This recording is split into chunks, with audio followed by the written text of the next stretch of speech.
मध्य प्रदेश में पिछले कल 10वीं और 12वीं की रिजल्ट आ चुकी है और काफी सारे बच्चों के चेहरे पर खुशी है। इसी कड़ी में अभी हम हैं मध्य प्रदेश के सीहोर जिले के बुधनी में। और हमारे साथ आज एक ऐसा विद्यार्थी है जिन्होंने पूरे के पूरे मध्य प्रदेश में 99% अंक, जी हाँ, पूरे 500 में से 494 अंकों के साथ 99% अंक लाके आज पूरे के पूरे सीहोर जिले में छाया हुआ है। हमारे साथ हैं ऋषभ पवार जी। आइए इनसे बात करते हैं। इन्होंने 10वीं में 494 अंक लाके अपने विद्यालय के साथ साथ अपने जिले, अपने शहर का नाम भी पूरे के पूरे मध्य प्रदेश में रोशन किया है। तो सबसे पहले तो ऋषभ पवार जी, आपको बहुत बहुत बधाई हमारे चैनल की तरफ से। कैसा लग रहा है इस उपलब्धि के बाद? मुझे बहुत अच्छा लग रहा है। मतलब एक्सप्रेस नहीं कर सकता, पर सब खुश है, फैमिली, स्कूल और सारे रिलेटिव्स। तो बस बहुत अच्छा लग रहा है।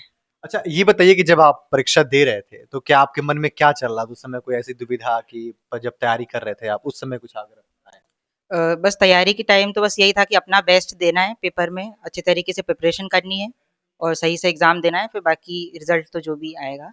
बाकी एक्सपेक्टेशन ये था कि 95 प्लस होगा। इतना एक्सपेक्ट नहीं किया था कि 98.8% आएँगे, और प्रदेश में 7वाँ कभी नहीं किया था। अच्छा अच्छा, जैसे कि पहले में देखा गया था कि जो रिजल्ट आने वाला था वो शाम को आने वाला था, उसके बाद से एकदम से उसकी टाइमिंग चेंज होती है और फिर आप रिजल्ट देखते हैं। तो जब रिजल्ट देख रहे थे आप, तो आपके मन में क्या चल रहा था उस समय? वो अ, फीलिंग अगर शेयर करें। रिज़ल्ट पहले तो बहुत मैं नर्वस था जब रिज़ल्ट देख रहा था। 10 मैंने थोड़ी देर पहले ही वेबसाइट खोली 10 बजे, पर वो चल नहीं रहा था सर्वर। तो मुझे लगभग साढ़े 10 के करीब मेरा रिज़ल्ट पता चला। तो जैसे ही पता चला, मैंने सबसे पहले मम्मी-पापा को बताया, वो बहुत खुश हुए। सारे रिलेटिव्स को बताया, वो भी बहुत ज़्यादा खुश हुए। फिर देखा कि मेरिट में आया होगा, तो फिर मेरिट लिस्ट देखी। वो भी अपलोड नहीं हुई थी। फिर मैंने प्रिंसिपल सर को फ़ोन लगाया, तो उन्होंने बताया, मुझे जानकारी दी। जी। अच्छा, ये बताइए कि जब आपने रिजल्ट देख लिया, आपने ये चेक किया कि हाँ, मेरी अच्छी खासी रैंक आने की चली है, तो आपको उसके बाद जो आपके मन में क्या चला था कि इसके बाद मुझे आगे क्या करना है? यानी जो कोर्स आप सेलेक्ट करने वाले हैं, क्योंकि एक बार एक्सपेक्टेशन होता है कि हाँ, अब 99% मेरे पास आ चुके हैं। अब मन में काफ़ी सारे लोगों की हो जाती है, डिमांड हो जाती है कि अब बच्चा मेरा ये करेगा या फिर ऐसी चीज़ें, तो आप इससे कहाँ देखते हैं? जी, मेरी विशेष रुचि मैथ सब्जेक्ट में है, और इस मैथ सब्जेक्ट में ही मेरे 100 आउट ऑफ 100 भी आए हैं अभी कल तो।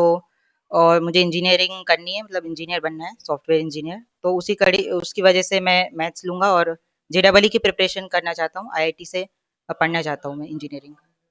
अच्छा, जब आप तैयारी कर रहे थे, हम इसके बारे में जानना चाहते हैं कि जो आने वाले विद्यार्थी हैं, अगले वर्ष बैठेंगे या फिर कुछ समय बाद बैठेंगे उनके लिए, तो आपकी तैयारी की विषय शुरू क्या थे कि आपने कोई नया टाइम टेबल बनाया था अपने हिसाब से या फिर वो सारी कड़ियाँ? जी, सबसे पहले तो मैं यही कहना चाहता हूँ स्टूडेंट्स को कि वो सब थोड़ा पहले स्टार्ट करें। जैसे गर्मी है, का मौसम जैसे अभी है, तो थोड़ा पहले स्टार्ट कर दें और रेगुलर पढ़ें। भले दिन में 4 घंटे पढ़ें किसी दिन, या किसी दिन 6 घंटे पढ़ें, पर डेली पढ़ें। टाइम टेबल बनाएँ, नोट्स को अवश्य बनाएँ, टीचरों से अच्छे से पढ़ें, और जो भी कुछ डाउट आता है, उन डाउट्स को क्लियर करें, बस। आप दिन में कितने घंटे पढ़ते थे और क्या आपकी आपकी खुद की क्या नहीं हो रही थी? वैसे कभी घंटे मतलब ऐसे मेजर तो नहीं करा, पर लगभग स्कूल के अलावा मैं 6 से 8 घंटे की पढ़ाई करता था। और कभी-कभी 8-9 घंटे हो जाते हैं अच्छा, कभी-कभी। हम देखते हैं काफ़ी सारे बच्चे जो होते हैं, परीक्षा के समय उनकी नई दैनिक रुचि हो जाती है, नई दैनिक दिनचर्या हो जाती है। तो आपकी दिनचर्या में क्या पहले भी वही था, उसके बाद भी कुछ बदलाव आया कि नहीं नॉर्मल था, जैसे पहले कर रहे थे वैसे ही आपके? नहीं, परीक्षा के दौरान जो है टाइम टेबल मतलब चेंज किया मैंने। परीक्षा के दौरान थोड़ा अधिक पढ़ा, और जो पुराने साल के क्वेश्चन है पीवाईक्यू, उनको मैंने ज़्यादा प्रैक्टिस करा, और बस एक पॉजिटिव एटीट्यूड रखा, मोटिवेशन रखा, और इस वजह से हो पाया पूरा। अच्छा, ये बताइए कि आप इस सफलता का क्रेडिट किसको-किसको देना चाहेंगे? माता-पिता तो आपके हैं ही, वो बिल्कुल कोई भी नहीं कह सकता, हमारे माता-पिता का हमारे जीवन में बहुत बड़ा योगदान होता है। इनके अलावा अपनी इस क्रेडिट को किसको देना चाहेंगे? मैं माता-पिता के अलावा जो श्रेय है वो स्कूल के प्रिंसिपल सर, डायरेक्टर सर, और सभी शिक्षकों को देना चाहता हूँ, जिन्होंने लगातार मेरी मदद करी, और मतलब इतने परसेंट आ पाए इस वजह से। अच्छा, हम देखते हैं कि अभी मैं आपके बारे में जानने का प्रयास कर रहे थे, तो आपकी बड़ी दीदी हैं, उनका भी कुछ समय पहले अच्छा खासा रैंक आया था। तो उनकी तरफ से आपको क्या कोई मोटिवेशन मिलता था या फिर क्या उनकी तरफ से आपको मदद मिली? हाँ, उनसे तो मुझे लगातार मोटिवेशन मिलता ही रहा है। उन्होंने उनके जो परसेंट आए थे, तो उस वजह से मुझे भी इच्छा हुई कि हाँ, मुझे भी टॉप करना है, और बस। अच्छा, हम आखिरी आपसे सवाल ये होगा कि जो आपके नए आने वाले विद्यार्थी हैं, जो आपके जूनियर्स हैं, उनके लिए आप क्या सीख देना चाहेंगे? कि उनके लिए आप कुछ ऐसी चीज़ें बताना चाहें जो, क्योंकि 1 वर्ष है उनके पास अपनी तैयारी करने के लिए, तो उनके लिए आप क्या कहना चाहेंगे? उनके लिए मैं यही कहना चाहूँगा कि अ, सबसे पहले टीचर्स का रिस्पेक्ट करें, सभी टीचरों से पढ़ें, डाउट्स क्लियर करें, नोट्स बनाएँ। कहीं कुछ अगर जैसे समझ नहीं आता है फिर भी तो आप यूट्यूब का सहारा ले सकते हैं, वहाँ पे बहुत कंटेंट मिल जाता है। इसके अलावा एक पॉजिटिव माइंड रखें, और हमेशा मोटिवेटेड ही रहें। उसके लिए मार्क्स को लेके ज़्यादा मतलब मार्क्स के लिए ना पढ़ें, नॉलेज के लिए पढ़ें कि हाँ, नॉलेज गेन करना है, तो वो उससे मतलब आ सकता है। आपने क्या किसी विशेष यूट्यूब चैनल से इसकी शिक्षा ग्रहण की थी या फिर कोई ऐसा था? नहीं, विशेष यूट्यूब चैनल से मैंने शिक्षा ग्रहण नहीं करी, बाकी फिज़िक्स वाला फाउंडेशन से मैंने थोड़ा बहुत पढ़ाई करी है। तो ये थे हमारे साथ ऋषभ पवार जी और इनके हमने काफ़ी कुछ जानने का प्रयास किया और इन्होंने हमारे जो आने वाले इनके जूनियर्स हैं, उनको भी कुछ सीख देने के प्रयास की, कि ना सिर्फ़ आप अपने शिक्षकों पे ही रहें, उसके साथ-साथ आप बाहर से भी शिक्षा ग्रहण करने की कोशिश करें और विशेषकर अंक ज़रूरी नहीं होता, हमारी नॉलेज जो है वो ज़रूरी होती है। तो अभी हमने बात की ऋषभ पवार जी से और हमारे साथ इनकी बड़ी बहन मौजूद हैं। आइए इनकी बड़ी बहन से बात करने का प्रयास करते हैं और जानते हैं कि उनकी आखिर इस पूरे के पूरे जो आज इतनी बड़ी उपलब्धि हासिल की है, उनमें इनकी बड़ी बहन का क्या योगदान है और वो किस प्रकार से देखती हैं। तो सबसे पहले तो मैम बहुत-बहुत बधाई आपको हमारे चैनल की तरफ से कि आपके भाई ने आज पूरे के पूरे राज्य स्तर पे पूरे इस विद्यालय का, जिले का और आप सभी का गौरव कर रहे हैं। तो मैम कैसा लग रहा है इस उपलब्धि के बाद आपको? बहुत-बहुत धन्यवाद सर, मुझे बहुत अच्छा लग रहा है, बहुत खुशी हो रही है। मैं बहुत खुश हूँ, ये जो रिज़ल्ट है ये उसकी मेहनत का परिणाम है, उसका हार्ड वर्क, उसकी कंसिस्टेंसी, उसने लगातार पढ़ाई करी है, पूरे साल भर मेहनत करी है, उसी का ये रिज़ल्ट है, सब बहुत खुश हैं। अच्छा मैम हम देखते हैं कि घर पे भाई-बहन में ना दोनों छोटी-मोटी नोक-झोंक होती रहती है। तो आप तो बड़ी बहन हैं और मैंने अभी आपके बारे में जानने का प्रयास करा था, तो आप भी कुछ समय पहले एक अच्छी खासी आपने भी एक अच्छा खासा रैंक हासिल किया था। तो आपके सपने को कहीं न कहीं एक सपना होता है किसी का भी कि मैं भी एक अच्छा रैंक हासिल करूँ और आज ऋषभ पवार जी ने पूरे के पूरे राज्य में 7वाँ स्थान हासिल किया है 494 अंकों के साथ। तो इस चीज़ को आप कहाँ देखते हैं कि क्या आपके जो आपके अंदर वो कब सपना था आपका कहीं आपके भाई पूरा कर पा रहे हैं? और आगे आप अपने भाई को क्या करते हुए देखना चाहेंगे? सर मैं यही कामना करती हूँ कि आगे इन फ्यूचर उसको कोई पढ़ाई में दिक्कत ना आए, इस चीज़ का मैं पूरा ध्यान रखूँगी, उसको सपोर्ट करूँगी। अभी भी सपोर्ट करती हूँ, उसको पढ़ाई में कोई दिक्कत होती है, तब भी उसको मैं पूरा गाइड करती हूँ और आगे भी करूँगी। अच्छा आजकल देखिए सोशल मीडिया का ज़माना है। हर एक विद्यार्थी कहीं न कहीं थोड़ा बहुत सोशल मीडिया में इन्वॉल्व है। तो आपके और आपके भाई में क्या आपने देखा कि उनके अंदर भी ये सोशल मीडिया है? क्योंकि जब ये वीडियो हमारी प्रकाशित होगी तो काफ़ी सारे विद्यार्थी भी इसको देखेंगे कि भाई जो विद्यार्थी हमारे बीच में ही पढ़ा हुआ था और वो आज पूरे के पूरे राज्य स्तर में अपना परचम लहरा रहा है। तो इसको लेके मैम आप कहाँ देखती हैं? सर सोशल मीडिया का यूज़ उसने नहीं किया है, उसने सिर्फ़ एज़ अ पॉज़िटिव वे में यूज़ किया है यूट्यूब, गूगल इन्हीं को यूज़ किया है बस। और बाकी सभी स्टूडेंट से भी यही कहना चाहूँगी कि अभी 10th-12th में आपकी ये एज नहीं होती कि आप सोशल मीडिया में एंटर करें। आप ये जो भी जितनी भी चीज़ है, मीडिया की चीज़ें, इन्हें पॉज़िटिव वे में यूज़ करें। तो ये थी हमारे साथ ऋषभ पवार जी की बहन और इनका भी साफ-साफ कहना है कि इन्होंने अपने भाई का पूरा सपोर्ट किया और सबसे बड़ी बात कि अभी तक कि भाई सोशल मीडिया से पूर्णतः दूर थे, जो अपने आप में ही बहुत बड़ी बात है। तो अभी हमारे साथ हैं ऋषभ पवार जी के दादाजी। आइए हम इनसे ही बात करते हैं और जानते हैं कि इनके मन में वो तमाम खुशियाँ क्या हैं क्योंकि एक दादा के लिए अपने पोते की उपलब्धि के बाद जो खुशी हो सकती है, वो उनसे ज़्यादा कोई नहीं बता सकता। तो सर तो मेरी तरफ से सर आपको बहुत-बहुत बधाई है कि आज आपके पोते ने ना सिर्फ़ जिले में, जी, ना सिर्फ़ आपके इस क्षेत्र में बल्कि पूरे के पूरे राज्य में आपका और इस विद्यालय के साथ-साथ इस जिले का भी नाम रोशन किया। तो इसको लेके सर आप क्या देख रहे हैं? सर मेरी तमन्ना थी कि मेरे बच्चे नहीं पढ़ पाए हैं, मैं नाती-पोतों को पढ़ाना चाहता हूँ। तो ये दीनदयाल स्कूल में त्रिपाठी जी है, उनने इतनी अच्छी पढ़ाई की, तो मेरी एक नातनी नौकरी लग गई और ये लड़के को लगाना है नौकरी, तो मेरी ख्वाहिश पूरी हो गई सर। सर आप देख रहे हैं कि आपका आपने बताया कि आपकी नातनी थी, नातनी के बाद ये नाती है और सर मैं बताऊँ कि आपको बताना चाहूँगा कि आज पूरे प्रदेश में जी, हर जगह सिर्फ़ और सिर्फ़ एक ही नाम चल रहा है ऋषभ पवार। जी। आखिर कौन है ये ऋषभ पवार? सर आपने अपने इस पोते को बचपन से बड़ा होते देखा है, तो आप सर कोई ऐसा किस्सा साझा करना चाहें हमारे साथ? क्योंकि सर आज पूरे प्रदेश की निगाहें हैं ऋषभ पवार के ऊपर। जी, आप मैं बहुत खुशी हूँ सर, त्रिपाठी जी की मेहरबानी बहुत ही खुशी हूँ कि और मैडम भी अच्छी त्रिपाठी जी ने रखी पढ़ाने वाली, वो बहुत मेरे को खुश है। मेरे को बहुत खुशी है साहब और मैडम उनसे प्रार्थना करता हूँ कि ऐसी पढ़ा दी जाए मेरे नाती पोती को ताकि मेरा नाती बहुत निकल जाए आगे। देखिए, दादाश्री की खुशी है और हम खुशी को आज उनकी भावनाओं में देख सकते हैं, उनके छलकते आँसुओं के माध्यम से देख सकते हैं। सर इसके बाद आप अपने जो आपका पोता है, जी सर उसको लेके सर आप क्या आगे चाहेंगे कि वो क्या करना चाहिए? या आपके मन में सर कोई ऐसा हो कि मेरा बेटा मैं कल को इसको यहाँ देखना चाहता हूँ, इस पोजीशन में देखना चाहूँगा। अभी थोड़ी देर बाद सीहोर के कलेक्टर साहब भी उसको उनको सम्मानित करने वाले हैं, आप सब भी वहाँ मौजूद होंगे। इस चीज़ के लिए सर और जो हमारे आने वाली नई पीढ़ी होगी, चाहे हमारे उनके माता-पिता हैं, जो बच्चे हैं, जो अगले वर्ष परीक्षा में बैठने वाले हैं, इनके लिए सर क्या आप संदेश देना चाहेंगे? मैं तो ये चाहता हूँ सर कि मेरे नाती पोती पढ़ते रहें अच्छे, और मैडम उन्हें पढ़ाती रहे, मैं बहुत खुश रहूँ, और आगे चल के नौकरी लगना चाहिए। जी। हम्म। जो नए बच्चे हैं, उनके लिए सर क्या सीख देना चाहेंगे? उनके पेरेंट्स को क्या देना चाहेंगे सीख? जो अगले साल अगले वर्ष जो है परीक्षा में बैठने जा रहे हैं। पढ़ना चाहिए सर, और क्या, पढ़ना चाहिए। जी। हम्म। देखिए वो खुशी के पल है और शायद इसी वजह से ये अपनी भावनाओं में बह चुके हैं और शब्दों इनके पास शब्द नहीं है कि किस तरीके से अपने बच्चे की तरफदारी करें उनकी सम्मान में। और इसके लिए मैं एक बार फिर से आपको बहुत-बहुत बधाई देना चाहूँगा क्योंकि ये आप सभी की आशीर्वाद, आप सभी का मेहनत का ही परिणाम है कि आज ऋषभ पवार ने इस उपलब्धि को हासिल किया है। तो ये थे हमारे साथ इनके दादाजी।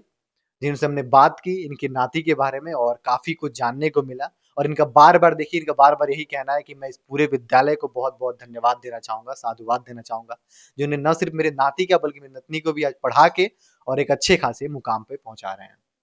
तो अभी हम उसी विद्यालय के बाहर मौजूद हैं जिसके विद्यार्थी ने 10वीं कक्षा के विद्यार्थी ऋषभ पवार ने पूरे के पूरे प्रदेश में 7वीं स्थान लाकर आज इस विद्यालय का और इस जिले का नाम पूरे के पूरे राज्य में कर दिया। इस विद्यालय के अंदर हम चलते हैं और जानने का प्रयास करते हैं कि ऋषभ पवार इसी विद्यालय के अंदर पढ़ा करते थे और इनके पिताजी से बात करेंगे, उन शिक्षकों से बात करेंगे जिन्होंने ऋषभ पवार को पढ़ाया, उनको जाना, समझा और उनके तमाम डाउट्स को क्लियर किया। हमारे साथ इनके विश्वविद्यालय के शिक्षकियाँ भी हैं, उनके पिताजी भी हैं, उनकी माताजी भी हैं। आइए इनसे भी बात करने का प्रयास करते हैं। तो सबसे पहले तो मैम आपको बहुत-बहुत बधाई है कि आपके विद्यालय के विद्यार्थी ऋषभ पवार ने आज न सिर्फ जिले में बल्कि पूरे के पूरे राज्य में आपका नाम और इस विद्यालय का नाम रोशन किया। मैम इसको आप कहाँ देखते हैं और कैसा लग रहा है आपको? बहुत अच्छा लग रहा है और मैं उसके उज्जवल भविष्य की कामना करती हूँ। आगे वो बहुत आगे जाएंगे और बहुत नाम कमाएंगे। मैम आप कोई ऐसा जो आप विद्यार्थियों को पढ़ाती होंगी, आज ये संख्या 1 है, आने वाले समय में आपकी कुछ ऐसी कोई टेक्निक अपनाने वाली हैं जो एक से बढ़ के आगे बढ़ने वाले हैं? क्योंकि अभी तो टॉप 10 में एक ही विद्यार्थी आया हो, तो इसको लेके हम कहाँ देखते हैं? और आगे आने वाले समय में आपके विद्यालय की क्या तैयारियाँ होने वाली हैं? चाहते हैं कि और भी बच्चे टॉप 10 में आए, उसके लिए हम जो अच्छी कोशिश है वो करना चाहेंगे।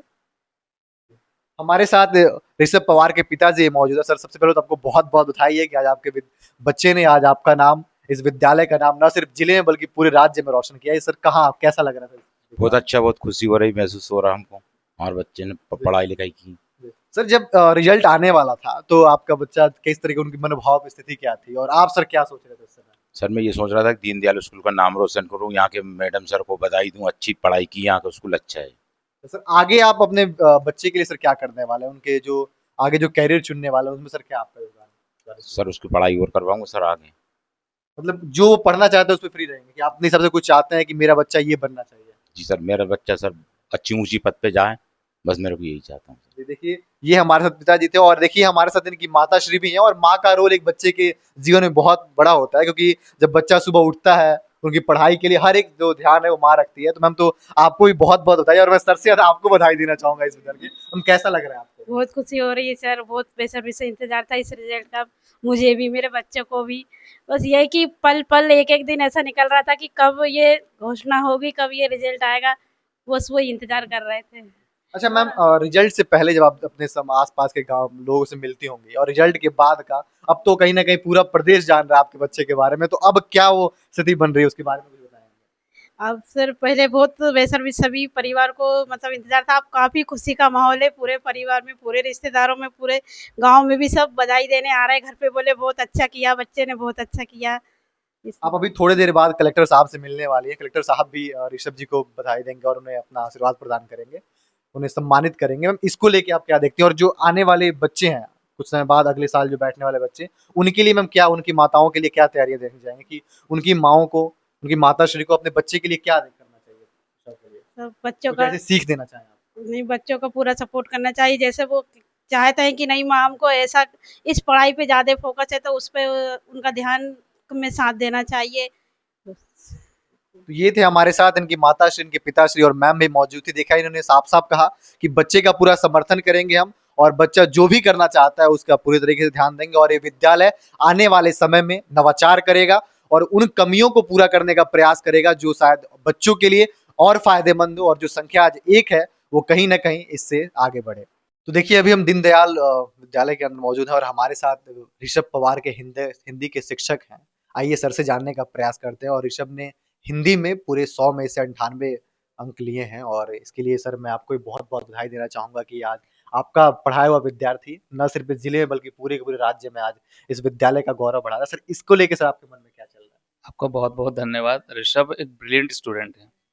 मतलब मुझे उसके साथ कभी ज़्यादा परेशान होने की ज़रूरत नहीं पड़ी और इंटेलिजेंट बच्चा है। उसके डाउट्स इतने डाउट्स रहते थे, लेकिन वो डाउट्स आप देखिए क्लियर हम लोग करते थे और आज काम आ रहे हैं। वो बच्चा जिज्ञासु बोल सकते हैं, जिज्ञासु प्राणी जो होता है, वो बच्चा जिज्ञासु है। उसके अंदर नई-नई चीज़ों को जानने की जिज्ञासा है। सर ये चीज़ बताइए, सर ये चीज़ बताइए। जब वो पूछता था हमें भी मज़ा आता था। हमें खुशी होती थी क्योंकि अगर बच्चे के अंदर जिज्ञासा है तो टीचर को पढ़ाने का मज़ा आता है। उस बच्चे के अंदर जिज्ञासा थी, जानने की इच्छा थी। जो डाउट था हम लोग उसका क्लियर करते थे। उसका फल आप देख सकते हैं। 98 मार्क्स, हिंदी जैसे विषय में 98 मार्क्स अपने आप में एक उपलब्धि है, बहुत बड़ी उपलब्धि है। मुझे गर्व है कि मैं ऋषभ जैसे स्टूडेंट का टीचर हूँ। सर आज हम देख रहे हैं कि आधुनिकता से भरा ये समय जा रहा है और काफ़ी सारे हमारे युवा पीढ़ी हैं, वो हिंदी में बात करना अपने आप को थोड़ी काफ़ी अपने आप को कम आंकने लगते हैं। उस समय में ऋषभ जैसे विद्यार्थी जो हिंदी अपनी मातृभाषा में, मातृबोली में 98 अंक लेकर आते हैं। तो इसको लेकर सर आप क्या चाहते हैं? और हिंदी का सर क्या लग रहा है आपको कि प्रचार-प्रसार में कहीं न कहीं हिंदी बोलने में आज हमारे युवा क्यों शर्मसार महसूस हो रहा है? वहीं एक तरफ दूसरी तरफ ऋषभ जैसे विद्यार्थी हैं, जो हिंदी को ना सिर्फ पढ़ते हैं बल्कि उसको अपना मानते हैं और 98 अंक लेकर आते हैं। जो लोग ये सोचते हैं कि हिंदी में बात करना मतलब अनपढ़ होने की निशानी है, तो उनकी सोच गलत है। हिंदी हमारी मातृभाषा है और मातृभाषा में बात करने से व्यक्ति अनपढ़ नहीं हो जाता। ऋषभ पे मुझे गर्व है कि ऋषभ ने हिंदी पर मतलब उसका कंट्रोल बोल सकते हैं बहुत ही अच्छा है और उसे हिंदी में बात करने में झिझक नहीं होती। सही मायनों में अगर हम भारतीय हैं तो हिंदी में बात करना हमारे लिए गर्व का विषय होना चाहिए, ना कि शर्म का विषय। और वही हमारा स्टूडेंट ऋषभ, उसे हिंदी में बात करने में कोई संकोच नहीं, कोई शर्म नहीं। और आज के मार्क्स आप देख सकते हैं ना। अगर उसकी रुचि नहीं होती हिंदी में या वो पूरी तरीके से इंग्लिश मीडियम के फेवर में होता तो आज शायद हिंदी में इतने अच्छे मार्क्स लेकर नहीं आ पाता। सर आपने क्या कुछ वो तरीके अपनाए जो ना मैं सर देखता हूँ कि सिर्फ ऋषभ पवार ही नहीं बल्कि ऐसे काफी सारे विद्यार्थी हैं जो 90% से ज्यादा अंक लेकर आए हुए हैं पूरे विषय में और हिंदी की सर बात ही अपने आप में निराली है और इसके लिए सर मैं एक बार फिर से आपको बहुत बहुत बधाई देना चाहूंगा कि बहुत सारे विद्यार्थी हैं जो हिंदी में 90 से ज्यादा नंबर लेकर आए हुए हैं। तो सर आपने क्या कुछ वो तरीके अपनाए हैं जिसका फायदा बच्चों को हुआ? हिंदी के लिए मैं आपको एक ही बात कहूँगा कि हिंदी जो विषय होता है, अगर हम सोचते हैं कि हम बच्चों को रटवा दें या दूसरी चीज़ें एक लिमिटेड सिलेबस पढ़ा दें तो ऐसा नहीं होता। हिंदी अपने आप में बहुत विशाल है। अगर हम हिंदी व्याकरण की बात करें तो व्याकरण का कोई पाठ्यक्रम, कोई सिलेबस नहीं होता। आप जितना हिंदी में पढ़ते जाएंगे उतना कम है और यहाँ पर रटने की अपेक्षा उस चीज़ को समझने की कोशिश की जाए। आप जितना अच्छे से उसको समझेंगे आपका इंटरेस्ट हिंदी में उतना अच्छा बढ़ेगा, आपका नॉलेज उतना ज़्यादा गेन होगा। यदि आपने 4 प्रश्न रट के आंसर दे दिया तो आप जहाँ थे वहीं रहेंगे, आपको हिंदी में आगे क्या नहीं मालूम। लेकिन हिंदी को आप जितनी गहराई से पढ़ेंगे उतना ज़्यादा ही आपका ज्ञान जो है वो विस्तृत होगा, फैलेगा और आप अपने साथ साथ दूसरों को भी ज्ञान दे सकते हैं। हिंदी के बारे में मत सोचिए कि हिंदी हमने पढ़ लिया, हो गया, स्कोरिंग सब्जेक्ट है, नहीं भी पढ़ेंगे परीक्षा के आखिरी दिन तक पढ़ाई हो जाएगी, ऐसा नहीं होता। जितनी मेहनत आप दूसरे सब्जेक्ट के साथ कर रहे हैं उतनी ही मेहनत आपको हिंदी के साथ भी करना पड़ेगी। ऋषभ ने कभी हिंदी के साथ कोई कंप्रोमाइज नहीं किया। उसने जितनी मेहनत दूसरे सब्जेक्ट पे की है उतना ही समय हिंदी को दिया है। कई बार सिचुएशन ये बनी है कि कहना चाहिए कि उसको जब कोई डाउट होता था तो वो ये नहीं देखता था कि मतलब जाना है नहीं जाना है, कोई संकोच मन में रखना है, नहीं। अगर हिंदी में उसे डाउट है तो मैं हूँ, जैसे एक मैम हमारी और हैं, उनके पास बेझिझक बिना संकोच के वो पहुंच जाता था। और ऐसे बच्चों को पढ़ाने में फिर हम जैसे टीचर्स को भी मजा आता है। यदि मान के चलिए बच्चे का इंटरेस्ट नहीं है और हम सब पढ़ाए जा रहे हैं तो पढ़ाई का कोई मतलब नहीं होता। लेकिन ऋषभ जैसे बच्चे मुझे लगता है कि बहुत बिरले ही मिलते हैं ऐसे स्टूडेंट। ऋषभ जैसे बच्चे बहुत मुश्किल से मिलेंगे जिनके अंदर वाकई में पढ़ने की इच्छा होती है, अंदर से रुचि होती है और ऐसा नहीं है कि सिर्फ पढ़ाई, अगर हम बात करें रिस्पेक्ट की, तो टीचर्स के लिए रिस्पेक्ट भी उसके मन में उतना ही है। देखिए जी, कहा भी गया है कि हमारे भारतीय संस्कृति में, हमारी सनातन संस्कृति में, कि अगर आप गुरुओं को, और गुरुओं को सबसे ऊपर भी रखा गया है, तो जो बच्चा अगर गुरुओं का रिस्पेक्ट कर रहा है, सम्मान कर रहा है, तो फिर हमारे प्रभु भी देखते हैं, सारी चीज़ें देखती हैं। सर, इसके साथ-साथ आप हमें बताना चाहेंगे कि आने वाले समय में ये विद्यालय विद्यार्थियों के लिए और क्या नवाचार करने जा रहा है, जिनसे उन्हें आगे और फ़ायदा हो, और आज ऋषभ जैसे एक विद्यार्थी है जो मध्य प्रदेश में टॉप 10 में आए हुए हैं, आगे ये संख्या और बढ़े? हमारी संख्या तो आगे बढ़ेगी, और वैसे भी हमारा जो स्कूल है दीनदयाल कॉन्वेंट स्कूल, ये किसी परिचय का मोहताज नहीं है। नवोदय एग्जाम से लेके हर फील्ड में हमारे बच्चे आगे रहे हैं, और यहाँ पर बच्चों की मेहनत तो है, बच्चों के साथ साथ हमारे टीचर्स भी उतनी ही मेहनत करते हैं, चाहे कल्चरल की बात करें हम, चाहे पढ़ाई की बात करें, चाहे स्पोर्ट्स की बात करें। आज डीडी कॉन्वेंट हर जगह फेमस है। हमें अपने आप को इंट्रोड्यूस करने की आवश्यकता नहीं है कि भाई हम डीडी कॉन्वेंट के हैं। डीडी कॉन्वेंट का नाम ही एक अपने आप में उपलब्धि है, क्योंकि स्पोर्ट्स में भी आप देख सकते हैं, और आगे भी ये सिलसिला जारी रहेगा। आगे भी ये सब चीजें होनी है, स्पोर्ट्स में भी होना है, कल्चरल में भी होना है। और अभी तो चलो 7th रैंक लगी ना, मैं आपको विश्वास दिलाता हूँ कि नेक्स्ट एग्जाम में 10th और 12th में कम से कम 2 से 3 बच्चे, भगवान ने चाहा तो फर्स्ट रैंक में, सेकंड रैंक में, थर्ड रैंक में डीडी कॉन्वेंट से ही आएंगे, 10th और 12th दोनों में। बिल्कुल सर, मैं चाहूँगा कि ये चीज़ हो, और मैं एक व्यक्तिगत प्रश्न इसमें जुड़ेगा, क्योंकि आपने अभी नवोदय विद्यालय की बात की और मैं भी नवोदय विद्यालय का विद्यार्थी रहा हूँ। तो सर, आपके विद्यालय से क्या कुछ जो नवोदय में तैयारी कर रहे हैं बच्चों को, उनको सर कुछ का स्पेशल कुछ सिखाया जा रहा है? हमारे यहाँ बकायदा बच्चों को पढ़ाई नवोदय की स्कूल में अलग से करवाई जाती है। ऐसा नहीं कि बच्चा कहीं कोचिंग जाके पढ़ रहा है, वो पूरी तैयारी हम स्कूल में करवाते हैं। और रिकॉर्ड है कि अभी तक हर साल हमारे यहाँ से नवोदय में बच्चों का सिलेक्शन होता है। एक तो सर साल भी बहुत ऐसा बहुत नहीं चूका है, एक साल भी नहीं चूका है ऐसा, हर साल सिलेक्शन होता है बच्चों का नवोदय में। तो ये थे हमारे साथ हिंदी के शिक्षक, और आप देख सकते हैं इनकी चेहरे की हंसी बता सकती है कि इनके मन में कितना ये खुश हैं कि जहां एक तरफ आधुनिकता से भरे युग में विद्यार्थी, युवा पीढ़ी हिंदी में बात करना भी अपने आप को शर्म से महसूस करते हैं और ग्लानि महसूस करते हैं, वहीं एक विद्यार्थी पूरे के पूरे जोश के साथ आज पूरे मध्य प्रदेश में अपना परचम लहरा रहा है, और न सिर्फ अन्य भाषाओं के साथ साथ अन्य विषयों के साथ साथ हिंदी में भी 98 अंकों के साथ आज खुद का भी, अपने विद्यालय का भी, और सबसे बड़ी हिंदी मातृभाषा का भी, हिंदी भाषा का भी मान बढ़ा रहा है।